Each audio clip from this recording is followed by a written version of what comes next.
90 के दशक का वो शो जिसे देखकर लोग सीबीआई की तरह केस सॉल्व करने लगते थे।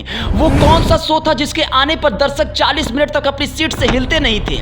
डीडी नेशनल का वो शो जो वासु चटर्जी ने किया था डायरेक्ट, डिटेक्टिव बेस्ड शो। वह केस बक्सी करते थे केस सॉल्व, अपने तरीके से सच जानने का रास्ता करते थे ईजाद। हॉलीवुड फिल्म जेम्स बॉन्ड की तरह था ये शो। 90 के दशक में बटोरी खूब सुर्खियां। जब लॉकडाउन में दिखाया गया शो तो लोग हो गए थे दीवाने। आजकल छोटे पर्दे के कई शोज हैं जो दर्शकों के बीच लोकप्रिय हैं, लेकिन 90 के दशक में जब ज्यादा चैनल्स नहीं हुआ करते थे, सिर्फ दूरदर्शन ही लोगों के बीच मनोरंजन का खासा जरिया हुआ करता था। इस दौर में कई ऐसे शोज आया करते थे जिनकी यादें आज भी लोगों के जहन में ताजा हैं।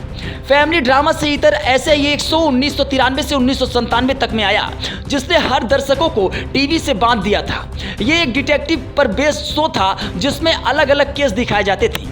अगर आपने 90 के दशक में शो देखे हैं तो ये फोटो देखकर आप समझ गए होंगे कि हम किस शो की बात कर रहे हैं। यह हॉलीवुड फिल्म जेम्स बॉन्ड की भांति का शो था जिसमें एक डिटेक्टिव अलग अलग केस सॉल्व करता था। दूरदर्शन में आने वाला ये शो उस दौर का अनोखा सीरियल था जिसने खूब सुर्खियां बटोरी थी। हम जिस शो की बात कर रहे हैं वो व्योमकेश बक्सी 32 एपिसोड की एक टीवी सीरीज थी जिसके 2 सीरीज प्रसारित किए गए। ये सरदेंदु बंदोपाध्याय के किरदार व्योमकेश पर आधारित था। इसे वासु चटर्जी ने निर्देशित किया था। इस शो में रचित कपूर, के रैना और सुकन्या कुलकर्णी ने अहम भूमिका निभाई थी।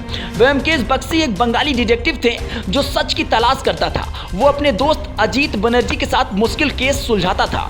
व्योमकेश कानून और सुराग से ज्यादा सच को सामने लाने में विश्वास रखता था। वो सच के बाहर आने के लिए अपने तरीके इजाद करता था। सत्य अन्वेषी, रास्ते का कांटा, सीमांत हीरा, मकड़ी का रस, लाल नीलम, भूत, अग्निबाण आदि कुछ इसके खास एपिसोड थे।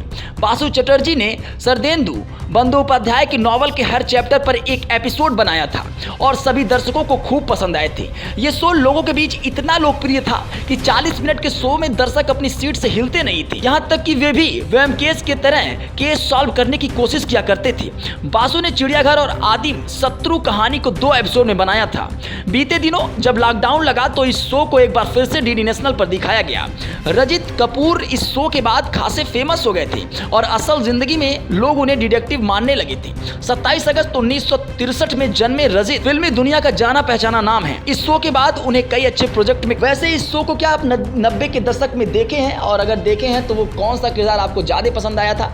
अपनी प्रतिक्रिया हमको जरूर बताएं और बने रहें जेटी न्यूज के साथ। लेकिन अगर ये खबर आप यूट्यूब पर देख रहे हैं तो चैनल को सब्सक्राइब करना ना भूलें और फेसबुक पर देख रहे हैं तो पेज को फॉलो करना ना भूलें।